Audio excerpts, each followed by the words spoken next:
नमस्कार विद्यार्थी मित्रांनो, स्टडी फ्लो अपडेट्समध्ये आपलं पुन्हा एकदा सर्वांचं स्वागत आहे. तर मित्रांनो, अपर पोलीस महासंचालक गुन्हे अन्वेषण विभाग म्हणजेच जे CID विभाग आहे, तुम्ही ऐकलंच असेल, नाव ऐकून असाल, माहीत आहे. तर या अंतर्गत सहाय्यक शासकीय दस्तावेज परीक्षक ही पदभरती सुरू झालेली आहे. याच्यामध्ये पदसंख्या आपण स्क्रीनवर पाहू शकता. तर पदसंख्या 16 आहेत. कशा प्रकारे भरले जाणार आहेत, परीक्षा आहे की नाही, शैक्षणिक पात्रता काय लागते, सर्व डिटेल्स आपण या व्हिडिओमध्ये पाहणार आहोत. जेणेकरून तुम्हाला ज्या डिटेल्स मिळतील त्या आधारे तुम्ही हे फॉर्म भरू शकता आणि तुमच्यासाठी एक चांगली संधी आहे. व्हिडिओ एंडपर्यंत पहा आणि चॅनलवर जर नवीन असाल तर सबस्क्राईब नक्कीच करा. तसेच आर्टिकल रीड करायचे असेल तर डिस्क्रिप्शनमधल्या फर्स्ट लिंकला क्लिक करून करू शकता. तसेच हे PDF पाहिजे असेल तर व्हॉट्सॲप आणि टेलिग्राम ग्रुप जॉईन करा, लिंक डिस्क्रिप्शनमध्ये दिलेले आहेत. तर बघा, पदाचं नाव आहे सहाय्यक शासकीय दस्तावेज परीक्षक. एकूण 16 पदसंख्या आहेत. याची वेतन श्रेणी तुम्ही स्क्रीनवर पाहू शकता.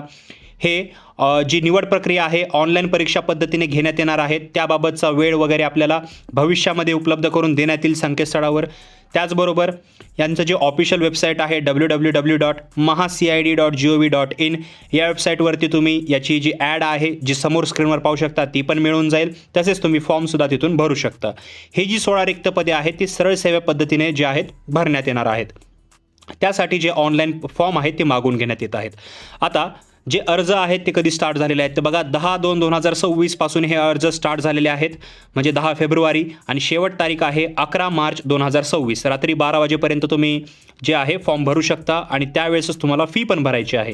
याच्या पुढे डेट वाढून येणार नाही, कारण 1 महिन्याचा तुम्हाला वेळ देण्यात येत आहे. आता याच्यामध्ये जे आपण समांतर आरक्षण तक्ता बघू शकता. टोटल 16 जे पदं आहेत ते प्रवर्गानुसार इथं देण्यात आलेले आहेत. तर सर्वसाधारणसाठी किती, महिला, खेळाडू, प्रकल्पग्रस्त, भूकंपग्रस्त, त्याचबरोबर म्हणजे हे सर्व जे आहेत पदे इथे वितरित करण्यात आलेली आहेत. तर ते तुम्ही पाहू शकता. व्हिडिओला पॉज करा, व्हिडिओची क्वालिटी इन्क्रीज करा, जेणेकरून तुम्हाला इथे पदे आणि पदसंख्या वगैरे दिसून येईल.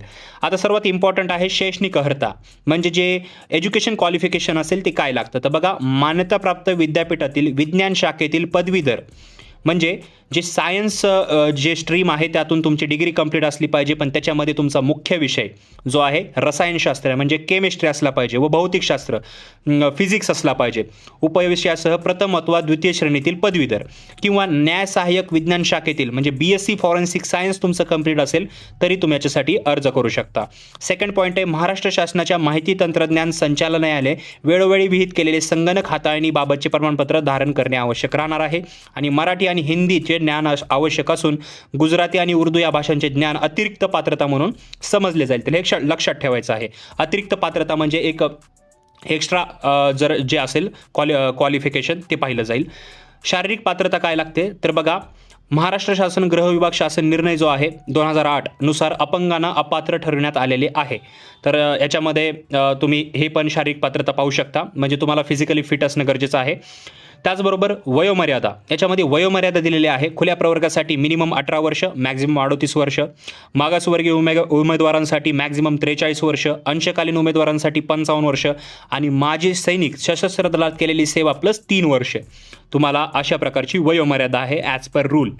सामाजिक व समांतर आरक्षणाबद्दल इथं माहिती देण्यात आलेली आहे. महिला आरक्षण, आर्थिकदृष्ट्या दुर्बल म्हणजे EWS आरक्षणाबद्दल वगैरे. तर हे तुम्ही जे आहे व्हिडिओला पॉज करून रीड करू शकता किंवा कॉमेंट सेक्शनमध्ये मला सांगू शकता.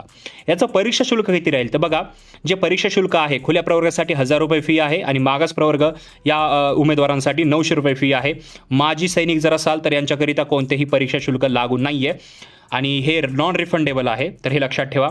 आता इतर जे सर्वसाधारण अटी वगैरे आहेत त्या स्क्रीनवर दिलेल्या आहेत. जसं निवड समितीचा अंतिम निर्णय राहील, याच्यामध्ये चेंज वगैरे जर करणं वगैरे त्यांचा हक्क राहील. जर का गैरप्रकार आला तर तुम्हाला याच्यातून बाहेर करण्यात येईल वगैरे. तर हे अशी माहिती देण्यात आलेली आहे. आता महत्त्वाचं काय आहे याच्यामध्ये इथं टिप्स दिलेल्या आहेत. उमेदवाराला ऑनलाईन परीक्षा उत्तीर्ण व इतर सर्व पात्रता निकष पूर्ण करणे गरजेचे आहे. तुमची एक ऑनलाईन परीक्षा घेण्यात येणार आहे आणि ती परीक्षा कशा प्रकारे असणार आहे हे आपण जे आहे डिटेलमध्ये एक व्हिडिओ घेऊन येणार आहोत त्याच्यावर, की या रिलेटेड अजून एक म्हणजे जे इन्फॉर्मेटिव्ह जे आहे PDF आहे त्याच्यामध्ये पूर्ण जे याचा एक्झाम स्ट्रक्चर असणार आहे, पुढे कशा प्रकारे सिलेक्शन होणार आहे त्याच्याबद्दल सांगणार आहे.